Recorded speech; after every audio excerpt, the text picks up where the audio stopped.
இங்க ஒரு ஸ்கூல் படிச்சுட்டு இருக்க பொண்ணு தன்னோட ஃப்ரெண்ட்ஸோட ஜாலியா பேசி சிரிச்சு போயிட்டு இருக்கா.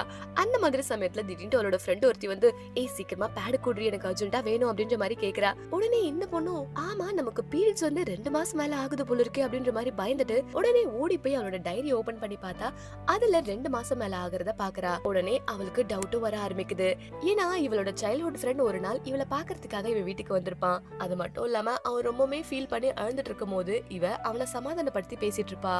அப்படியே அவங்க 2 பேரும் அன்னைக்கு ஒரு நாள் ஒண்ணா இருந்துடுறாங்க.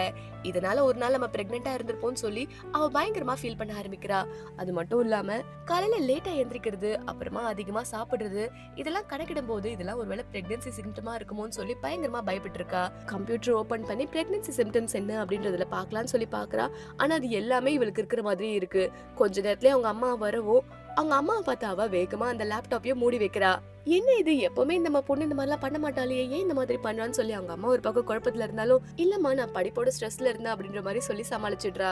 ரொம்ப கஷ்டப்பட்டு கடைசியில மெடிக்கலுக்கு போய் ஒரு பிரெக்னன்சி டெஸ்ட் கார்டும் வாங்கிட்டு வந்து வீட்டுல செக் பண்ணலாம்னு சொல்லி செக் பண்றா. ஆனா அந்த நேரம் அவளுக்கு ஒரே ஒரு கோடு தான் வருது. இதை பார்த்து அவ ரொம்ப சந்தோஷப்பட்டு, அப்பா நம்மளுக்கு எந்த பிரச்சனையும் இல்லடா அப்படின்ற மாதிரி எந்திரிக்கிறா. ஆனா அந்த சமயம் அந்த பிரெக்னன்சி டெஸ்ட் கார்டுல இருந்த கோடு அப்படியே 2ஆ மாறுது. இதை பார்த்து இவ ரொம்பவே ஷாக் ஆகி உடனே இன்னொரு கார்டும் வாங்கி செக் பண்ண ஆரம்பிக்கிறா. அதுலயும் பார்த்தா 2 கோடு தான் தெரியுது. இது எப்படியாவது அந்த பாய் ஃப்ரெண்ட் கிட்ட வர சொல்லணும்னு சொல்லி அவனையும் வர சொல்லிட்டு அந்த பாய் ஃப்ரெண்ட் கிட்ட பேசலான்ட்டு போறா. ஆனா அதுக்குள்ள, என்ன நீ இங்க இருக்க, அடுத்து நம்ம காலேஜ் போறதுக்காக நிறைய என்ட்ரன்ஸ் எக்ஸாம்லாம் இருக்கு, பயங்கரமா படிச்சாதானே நம்ம லைஃப்ல நல்லா செட்டில் ஆக முடியும், சீக்கிரமா நல்லா படி, என்னோட ஃபியூச்சரே இதுலதான் இருக்கு அப்படின்ற மாதிரி அவன் பயங்கரமா பேசிட்டு இருக்கத பார்த்துட்டு அவனோட ஃபியூச்சர் இதனால பாதிக்கப்படுமோன்னு சொல்லிட்டு இந்த விஷயத்த அவன் கிட்ட சொல்லாமே மறைச்சிடுறா.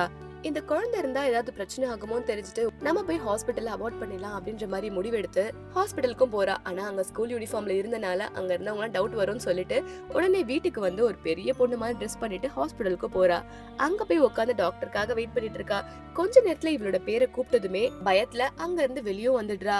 இதுக்கு மேல நம்ம மறைச்சிட்டு இருக்க முடியாதுடா அப்படின்னு சொல்லி கடைசியில இவளோட லவரையும் கூப்பிட்டு, இந்த மாதிரி நான் பிரெக்னென்ட் ஆயிட்டேன், இப்ப என்ன பண்றதுன்னே தெரியலையே அப்படின்னு சொல்லி பயங்கரமா ஃபீல் பண்ணி அழ ஆரம்பிக்கிறா. இந்த வீடியோ உங்களுக்கு பிடிச்சிருந்தா மறக்காம லைக் அண்ட் சப்ஸ்கிரைப் பண்ணிக்கோங்க.